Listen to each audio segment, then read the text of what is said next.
Well, hi, everybody. My name is Steve Jarvie. I'm the Associate Dean for Student Academic Life in the College of Arts and Sciences. On behalf of the Dean of the College, all of the faculty, staff, everyone in the school that we affectionately call CAS, I want to welcome you to this Academic Insights program. I'm joined by a colleague, Courtney Martin, an advisor in CAS, and she'll be helping out in the chat. Stacy Ulrich, the Director of Student Programs and Leadership. Her office puts on these programs. She'll also be running the show and active in the chat. But we have a whole bunch of CAS students with us, many of them in BU gear. They are our CAS Dean's hosts. This is a completely student-run organization of CAS students that help us with these open houses and information sessions, and they are really the stars of this show. They will be active in chat as well. They'll be leading breakout groups after my presentation. And the best advice I can give you now is to take names and email addresses, because these folks can be really helpful as you try to get a sense of Boston University. Feel free, if you'd like to use closed captions, to click on the live transcript button at the bottom of the screen. Shortly, I'll go to a brief PowerPoint, but first I want to sort of provide a context for the program. But before I do that, I just want to say thank you. We're honored that you're thinking about Boston University and the College of Arts and Sciences. We think, of course, that we're the best college at Boston University, and I think the students would agree. But I think that BU is a special place, and certainly CAS has a special role in the university. Now, obviously, this is not about covering all of our academic programs, all of our majors, all the things that you can do. Trust me when I say that one of our strengths is our size. And the breadth of offerings, the diversity of our offerings, whether it's student clubs and organizations, majors, minors, research opportunities, there's just so much that the idea here is not to cover it all. The idea here is to give you a sample, give you a taste of what we think are some special opportunities. Sometimes they're called high impact programs or high impact opportunities. To me, they're the programs when students talk about them, they are just really enthusiastic. They're the type of programs and opportunities that define and can define a student's career at Boston University. Again, it's really just a sampling. So when you listen to these programs and get an idea of what they offer, know that they're a great example of ways to make BU smaller, to pursue your passions, to get beyond our boundaries, to prepare for a world beyond BU. So let me quickly now share my screen and go through our program.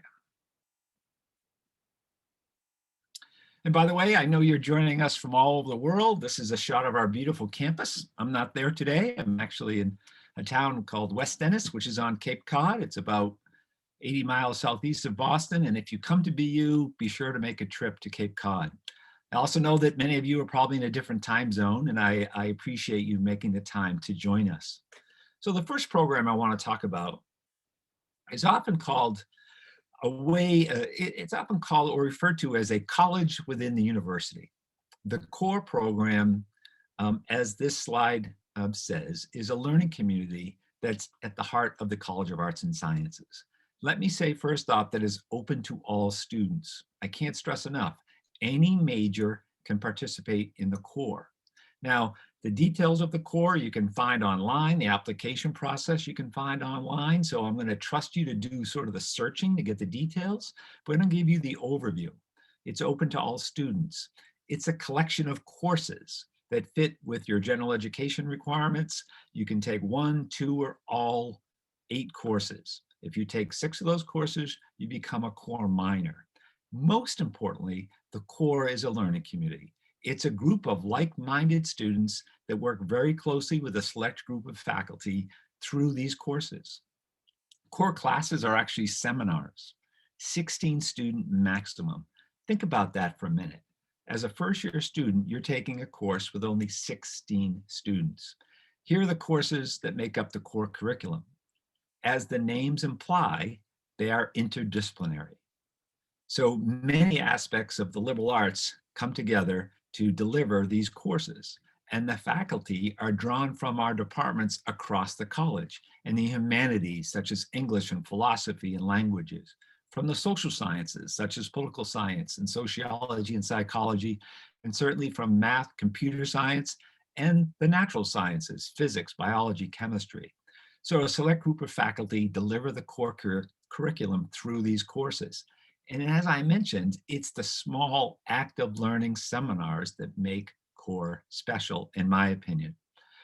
Around 200 first-year students every year decide to enter the core, and it really becomes one of their sort of social connections to the university. But let's hear from someone who's in the core and has firsthand experience. Isabel, can you share your core experience with the group? Yes, so I came into BU as a history major, and CAS, of course, is the biggest college here at BU. And I was a bit concerned about finding my little niche community here. And so I looked into core and I started taking classes. And one that I found, it provided me with a really, really close knit community. Not only does core have small classes, but they hold barbecues. They hold small field trips places. And a lot of people, as was mentioned before, are from wildly different majors. And so that makes it easier to meet people as a history major who are majoring in bio and then sustain that relationship across all 4 years. Some of my closest friends are from core. And I love the fact that you are reading a lot, no matter what you might be studying apart from core.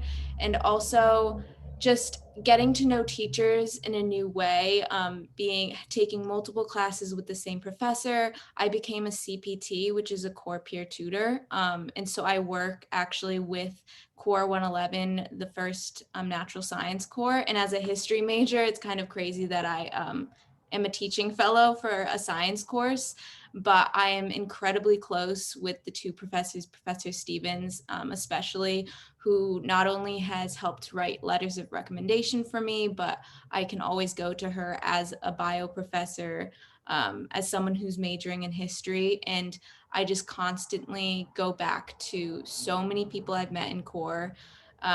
Even though I took the 6 classes, and of course it helps you complete hub. But I think that it's a lot more than that. It really is a community, and it really is a place where people are really involved in the classes and love to talk about the classes outside, but also like to get away and spend time together recreationally. Thank you, Isabel, and obviously cool T-shirts too that are new every year. Isabel referred to the hub, which is our general education program. And certainly, if you're on track to come to BU, you'll learn more about that. By the way, at the end of the program, Stacy's going to talk about lots of other programming going on this month, but CORE will be part of that program. So just keep your eyes on the schedule of sort of open house programming to learn more about a number of the things that we'll talk about. So I want to talk about internships for a minute. But before I do that, I want to back up. I want to back up and briefly talk about what it means to be a liberal arts student. Because from my point of view, your major is not nearly as important as the fact that you are a CAS student. Because we think that by studying the arts and sciences, whether your focus is biology or chemistry, French or Spanish or history, you're learning critical transferable skills, the ability to communicate, writing and verbally, through writing and orally, the ability to think critically, the ability to solve problems, to think analytically, to lead. The whole idea is that those skills are imparted to you regardless of the major. Now, we're not going to talk about majors today, but I certainly recommend you go check out our 90+ offerings. And I do know that your major is important to you, as I'm sure our students would share. But we know that there's a responsibility to allow you to turn whatever major you take into a career, into opportunities after you graduate. And that's where internships come in. Because by doing internships, you can complement that major regardless of what it is, and complement those skills with practical skills and real world experiences. So let me give you 2 examples of our commitment to internships. The first one on the screen now is the Yawkey Nonprofit Internship Program. In this program, we actually pay BU students to do internships at nonprofits. As the name would imply, a nonprofit does not have lots of extra money to pay interns. So often those are unpaid positions. But we also know that students are taking time away from campus jobs and often summer jobs because the Yaki internship is available in the summer as well. So we will compensate you through stipends to actually do internships. And there's just an example of where some of the Yaki interns have been. Another example of our commitment to internships, and this is special in my opinion because it's open only to you. These are internships only for CAS students, and they're actually done on campus for credit. So think about that. It's easy to fit in an internship when you actually fit it around your schedule. And here are just an example of the offices on campus that have hosted CAS interns. So I often refer to this like a starter internship, but in a way that's not fair because many of these internships, you're really doing a lot of work, complex work, gaining fantastic experience. But the fact that you can do it right on campus is really nice. So that's sort of just an example of two opportunities to help you find internships. There's no limit to how you can get internships and how many they are. And to tell you more about their internship program or their experience, let's start with Dylan and then we'll go to Jack. You can hear me, right? Dean Jarvie? All right, sounds good. Hi, I'm Dylan Nunez. I'm a poli-sci major and I'm a senior. And I got this internship over the summer this year or last year. And, you know, it was kind of difficult looking for it anywhere because of the remote nature of almost every single opportunity that was offered. And it was kind of difficult to look where you could find some sort of typical internship of going to an office or going to a particular place. But what I found at Student Pergs, which is a remote-based organization, at least for this year, and the way we worked it out, and we pushed for more voting registration for young voters, the age ranges of 17 or of 18 and up, and we called and did phone banking and utilized all of our resources and organizational capabilities with the help of a lot of paid professionals who had just been originally interns themselves and who had just recently graduated. And throughout that whole month experience, it was a pretty unique to learn so much about grassroots organizing for voter registration for the 2020 election, as well as learning so much from home and from all the experiences, you know, that I could have had if I'd gone to an office. I had pretty much the same from home and working with a bunch of other students and other Boston University students in particular who were also invited into the program. And it was an experience that you couldn't have gotten in any other year, but it was more filling than I thought it would be because I learned a lot more about how to organize just from home and just from resources I had, my Instagram account, my Snapchat, all those things where we can use our resources and what we're knowledgeable about and put them into specific things that we want to apply ourselves to. For me in particular, it was politics. And for this internship, it was quite fulfilling. Thanks, Dylan. Jack, how about your internship experience? Yeah. So I held a couple different positions here on campus, but over the past year, I've worked as a community ambassador for our BU Spark program, which is a big internship program through the CS department. I think that like the biggest takeaway for me was the ability to network not only within the university with other coworkers and with staff and faculty who have their own set of networks, but also with other partnerships in the Boston city, in the greater Boston area. I have done a couple different field opportunities with the Community Service Center. I've done a project or two with the Howard Thurman Center for Common Ground. There's a lot of college communication between departments that allows for you to meet a lot of really cool people that have their own sets of people that you can connect with and find really where you fit in, whether it's based on your major or something completely aside from that, that might be a passion of yours. I am studying computer science, but a lot of the work I've done is in design.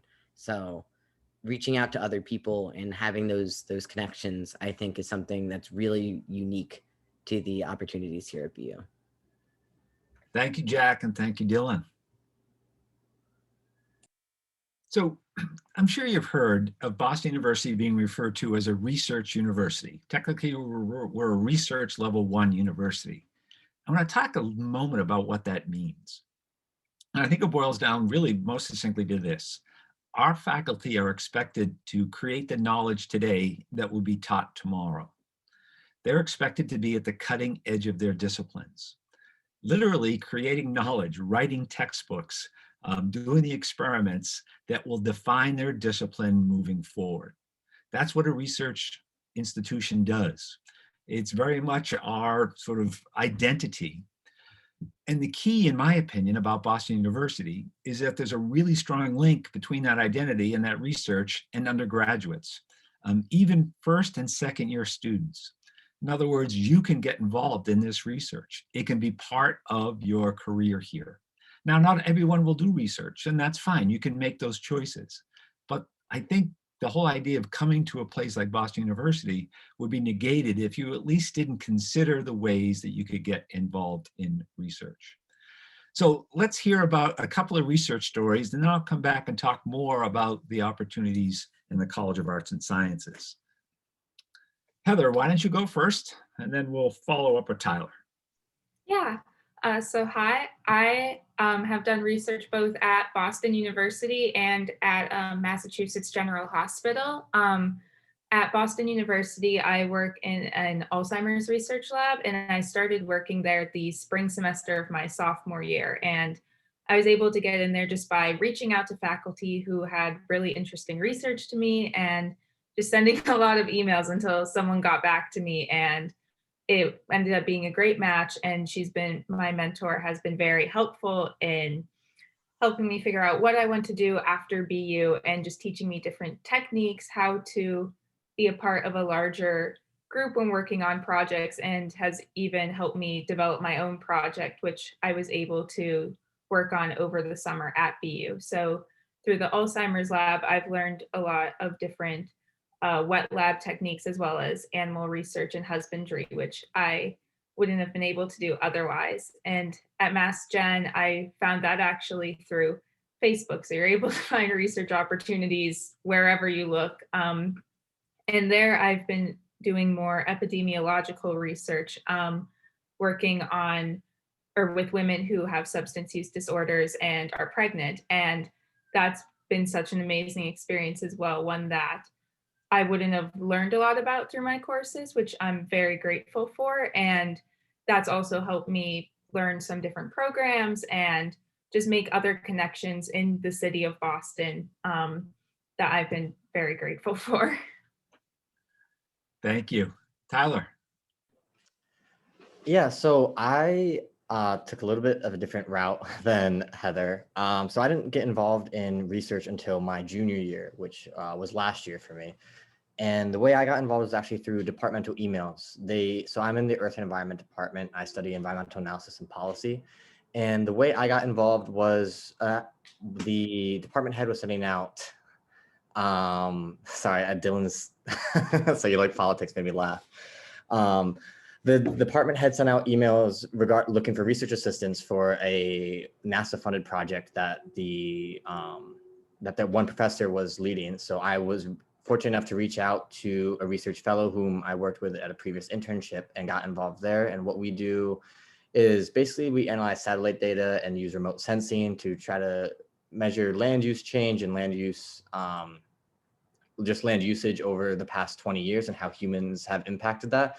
And I found it super rewarding. It's gotten me very close, as like Heather said, with the professor that we work with, as well as the other people on the team. It's also a great way to get involved further within the department and build relationships outside of a classroom setting. My other research I've also done, I've worked with Harvard in the Healthy Buildings Lab about indoor air quality and energy efficiency. And I got involved with that through just networking. So I've talked to an alum that was in the same program as me, who was also a part of the research team, and she put me in contact with the doctorate that was leading it. And that's been a great experience because I've been able to do it remotely, which has obviously, with the current reality, that's something that we have to adjust to. And it's been a great way to also explore Boston, get to know other universities as well as what they're able to do and where we can be involved. And I think my experience with research has really broadened my perspective and wouldn't have been available to me if I wasn't at Boston University. Thanks, Tyler. Thanks, Heather. Hey, let me follow up with a couple of really important points. Heather used the term wet lab, and Tyler's also in sort of the science and STEM field, and that's often how we think about internships. But please know they extend across our range of disciplines. English majors and folks in the humanities and lots of social scientists can be and are involved in research. So it's just today we happen to have a couple of folks in the STEM related research, but research is open to everyone in every endeavor. The other thing I want you to know is we will actually help you make these connections. The stories you heard about research, these folks took the initiative, reached out, networked, found internships, and frankly, that does define to me BU students. They do not sit back and wait. They go out and track down these programs.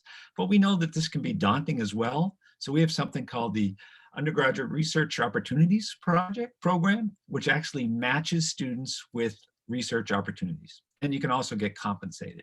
So don't be intimidated by research. It's not necessarily something that you want to do in your first semester. We recommend you get used to BU, kind of get the lay of the land and get your academic legs under you. But after that, really, the sky's the limit.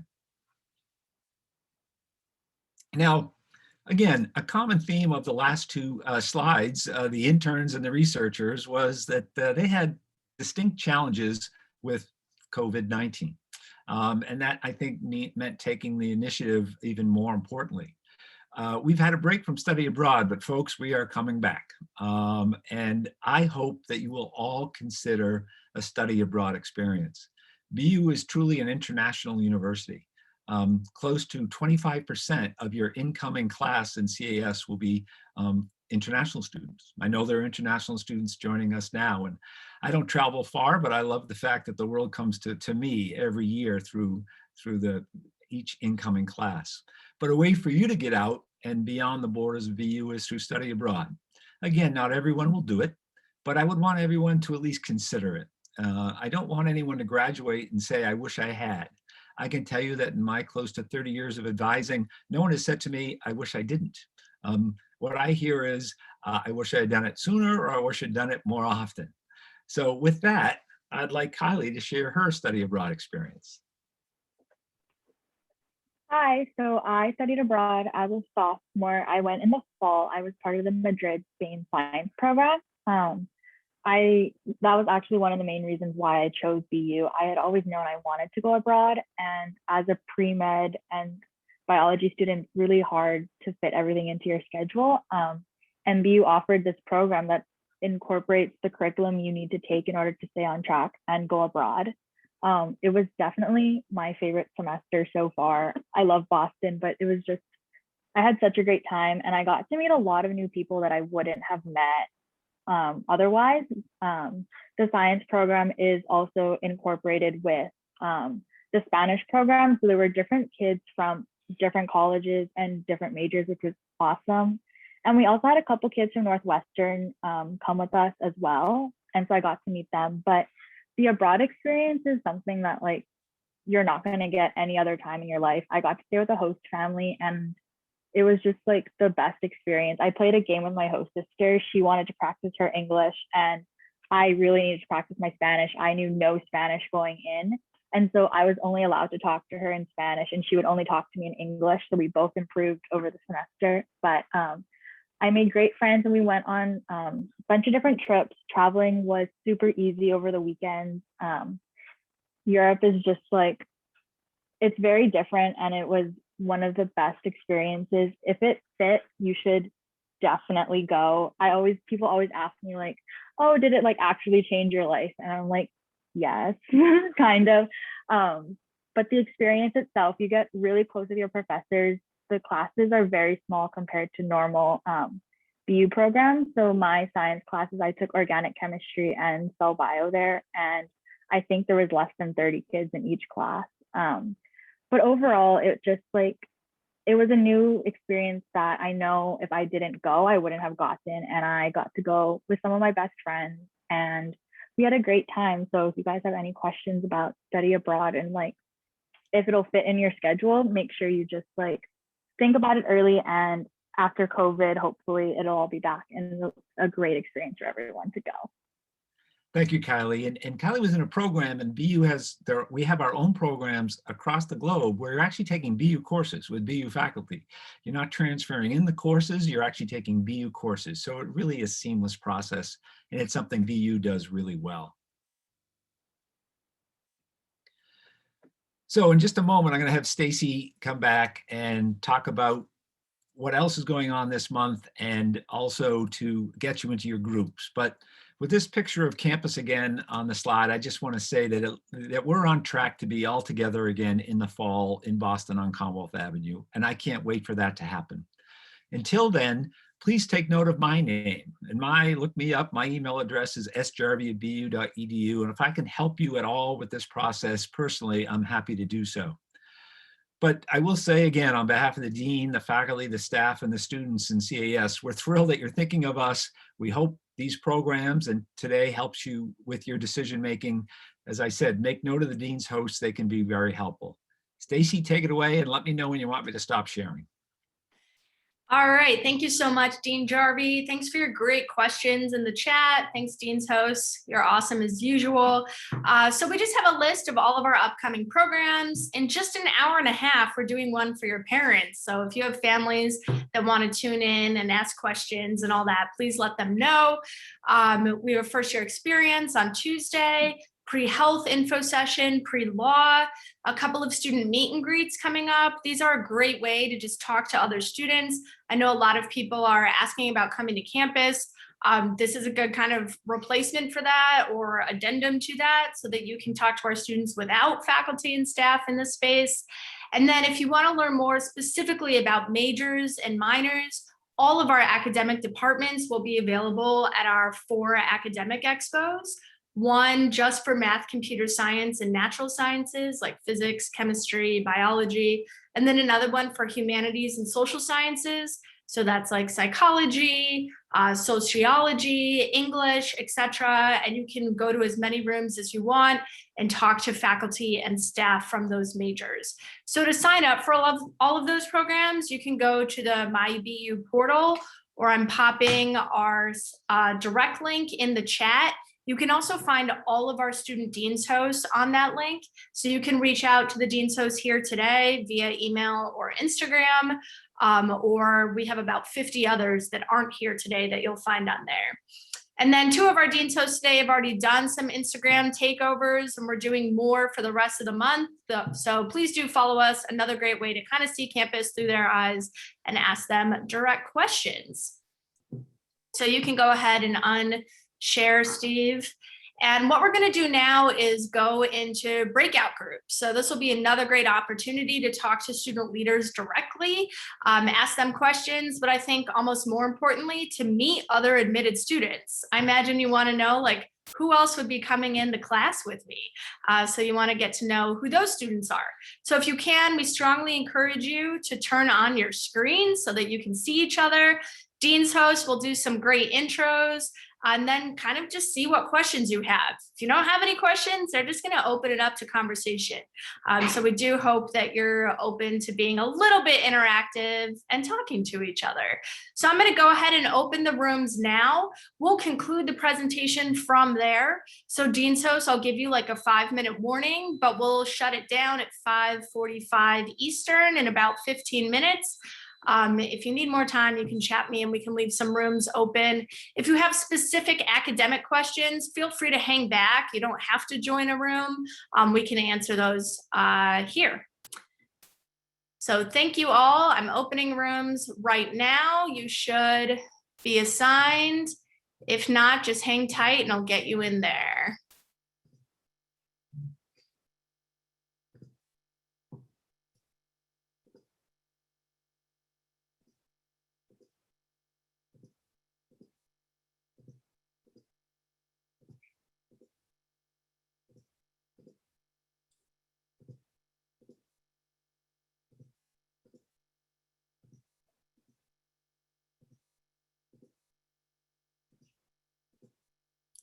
All right, should pop up for everyone now.